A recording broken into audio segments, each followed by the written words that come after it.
Hello everybody, welcome back to Firefield Junction and welcome to another review. Sorry it's been a little while since I've done a review on the channel, but I've just been a bit busy with other things in life. But yeah, I'm back, I'm here finally, back in the shed, back down looking at the shed floor, ready to take a look at another model for you. And this video took a little bit of decision to decide what I was going to do, but I finally settled on this beauty. And well, as you already know, because you've already read the title of the video, it is the Class 150 in First Great Western livery by Bachmann. Obviously it's a two-car unit, so you've got the motor unit here and the dummy here. Quite a rare model now, as I'm sure a lot of you probably know. Quite sought after, this model. But if you do have it, or you're going to get it, or whatever, you won't be disappointed, because it is a fantastic model, especially this slightly newer version, because there is a slightly older version to this, which isn't really much different in terms of detail, but the mechanism is slightly different in that the motor takes up more space inside the units than what it should do, really. But luckily, this is the slightly later release, where the motor is nicely compacted into one end of the model here. But yeah, well, what is there to say about this model? It's a really nice model.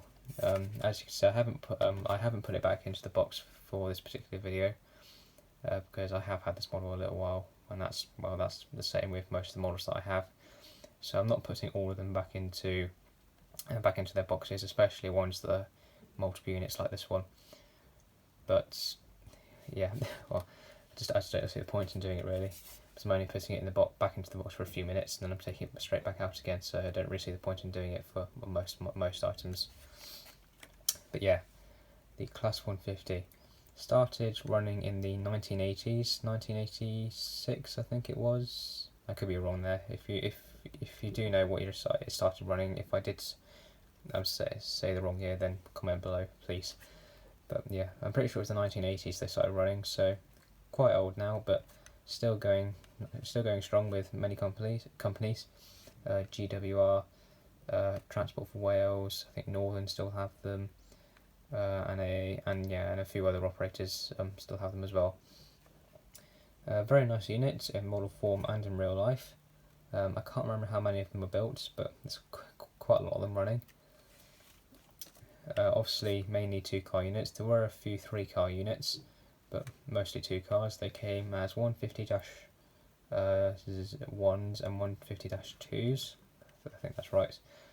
This is obviously a 150-2 because it's got the sort of gangway corridor section here, which means it can easily couple to other units, and you can comfortably walk from one 150 to another 150 or 158 or whatever it's coupled to. Obviously with the 150-1s, obviously you couldn't do that because the front is slightly different. When you get this model, it doesn't come with the snow ploughs pre-fitted. It usually comes with the couplings fitted, because it has got NEM couplings, as you can see there. So you've got a nice NEM socket there, and then it has a small slimline tension lock coupling pushed into that. And then if you want to, like I have done, you can take that coupling out and put the snow ploughs on, but obviously then you won't be able to couple it to anything else. But I'm fine with that. I'm probably never really going to run it with anything else, but if I do, then I can just take the snow ploughs off and put a coupling in, but I'm very unlikely to do that, so yeah. And obviously this is the motor unit, and the motor is just here, and you can feel it, because if you want to balance it, it's wants to do that, because it's really heavy at this end. And then you've also got the typical 21 pin circuit board and everything, because it is DCC ready, but obviously you wouldn't expect anything else. And she has been chipped with a 21 pin Bachmann decoder to make her digital. And one thing that I'm actually going to point out quickly is the way these units are coupled together. They use this little coupling system here, and the coupling does transmit electrical signals between the two units, and it can be quite fiddly coupling the two units together. because obviously this circuit mechanism just here that connects to the actual unit, to the actual body and everything, to the chassis, it does feel quite very, very delicate. So you want to be really careful when coupling these two units together. What I find helps is maybe just line the two units down on their side, then very gently putting the coupling into one of the units, then very gently pushing the two units together, just like that. So say the other units here, so, just like this, just lay them down like that and slot that into there, then very gently push them together, and then very carefully lift them up and put them onto the track. And obviously once it's on there, then obviously you don't really need to worry about uncoupling it, and whilst I recommend not taking it off the track incredibly often for that particular reason. But yeah, you just need to be very careful with this coupling, and don't lose it either, because if you do, it's going to be one very big headache. But I'm pretty sure, but you can buy spares if you do happen to lose it. You can buy replacement ones quite easily and quite cheaply as well, I think in packs of 4 or something. But then I think what else we need to see is just the detail on this model. The detail is just everywhere. Underframe detail, well, it's just amazing. It'd probably be quite difficult to make that better than what it is. I suppose we could see what it's going to be like when the brand new 150 comes out by Bachmann, because they're doing the GWR green one. I'm pretty sure they're doing a northern one as well. So you're definitely going to see the GWR green one on the channel whenever it comes out. I think it's February, March, maybe April or something in 2021. But when it does come out, and whenever I do decide to get it, you will see it. I'll probably bring this one back as well, and we can compare the two as well. But yeah, underframe detail is just amazing. You've got all warning signs, you've got some nice colour to all of the piping and everything there. Livery application is just spot on. Obviously, I'm very familiar with the First Great Western livery. That's basically what I've grown up with, and it looks absolutely spot on. If we have a look at the end of the unit, you can see we've got a destination board that says Penzance, and I'm pretty sure on the dummy it says Plymouth. If we just check, yeah, it says Plymouth. And obviously this is 150-216. She has got working lights, but obviously you'd expect that on a model like this. So she's got headlights when she comes towards you. I'm pretty sure some of them are white and some of them are orangey yellow. Whether that's accurate, I don't know. I'm pretty sure they should all be white, but I think it's just the way Bachmann's done this. And then she has got tail lights when she's going away from you as well.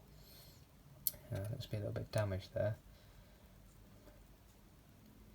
Yeah, looks like that, a little bit damaged there on the front. Or is it supposed to be like that? Okay, no, I think it's alright. But yeah, obviously then you can see it looks like rivets or something, or I'm not really sure what it's supposed to be. But yeah, you can feel all that on the corridor gangway section there. You have got separately fitted handrails on the front and separately fitted wipers. Again, the livery application is beautiful. You can even feel the First Great Western branding there. The roof, well, it's pretty bland, but to be honest, the roofs on units like this aren't incredibly interesting anyway, but it feels really good. And then carefully moving down to the end of the unit, we can see we've got a beautiful exhaust there, and again got the gangway corridor section there, warning signs. Yeah, it's just amazing.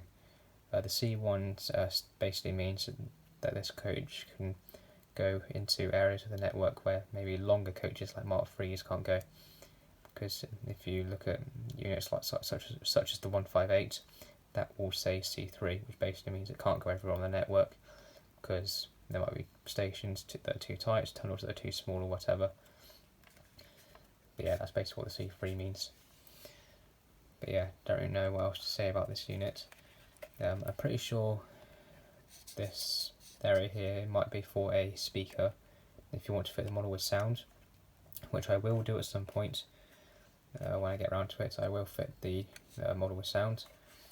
Something else I've just remembered is she has got interior lighting as well. when you put her on the track and you give her power, all the inside of the model lights up as well. And obviously once she's DCC, like she is here, because she has got a chip fitted, like I've already mentioned, you can turn the lights on and off independently. But I'm pretty sure the interior lights are under the same function as the directional lights, which probably isn't the best. Probably would be better if they were separate, but I suppose it's alright. But I think that's enough about the motor. I'll have a quick look at the dummy. Obviously not much too different, a lot lighter than the motor, just as good. Just as good with the detail. Again, you've got the same working lights, same amount of underframe detail. All of the wheels on the model pick up on both units, and again you've also got the coupling at the end here. You need to be careful of when coupling the two units together. Again, she's also got the interior lighting. Yeah, which is just amazing. One thing I think I do need to do before I put on the track is give the wheels a bit of a clean, because I have had this model for probably coming up to a year now, and I don't think I've cleaned the wheels once, which is, yeah, that's a bit naughty, but I haven't had any issues with her cutting out or anything. But yeah, I'll give the wheels a bit of a clean before I put her on the track, just so we get the best performance out of her. But yeah, I don't really know what else to say. Just an absolutely stunning model. She is, and she's also, as you'd expect, an excellent performer. So I'll give the wheels a bit of a clean, and then I'll couple the two units together. Then I'll put her on the track, and we'll see how she runs. Okay, here we are at the layout. As you can see, the unit is on the track. Her wheels have been cleaned, and she's all ready to go. She's all coupled together as well. We've got power, so I think we need to fire her up. So let's put her lights on. There we are. As you can see, we've got her headlights. As you can see, we got some orange and yellow ones at each side, and then a nice big bright white one in the middle. And as you can see, we've also got interior lighting inside the two units. And obviously, if we change direction, there we are, and we've got her tail lights as well. So let's just give her a bit of a wiggle to make sure she still works.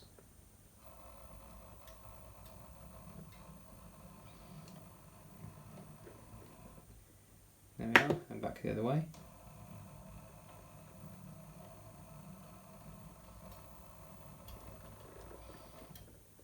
And there we are. She's a little bit jerky, but she hasn't run in a little while, and to be honest, I haven't run her much since I've had her either. And the Bachmann decoder in the model, obviously it's not the best decoder in the world, but yeah, she's not too bad. Obviously, again, a little bit jerky, but not too bad. Definitely a very good performance overall. So let's get her running around that out, and let's get a few shots of her.